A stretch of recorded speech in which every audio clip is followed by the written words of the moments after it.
Nächste Kategorie ist Vegetarier. Ja, wir haben ja auch so ein Lied über Silberpunkt Salami, wo wir die Vegetarier ein bisschen huldigen. Der nächste Witz.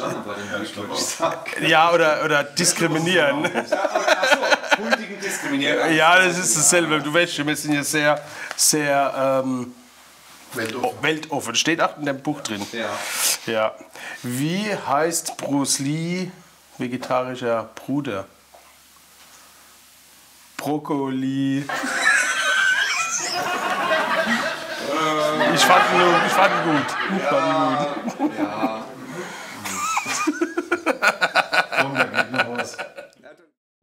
Eine besinnliche Vorweihnachtszeit wünschen euch Alex, Christoph, Harry, Michel und Monchi. palzrock.de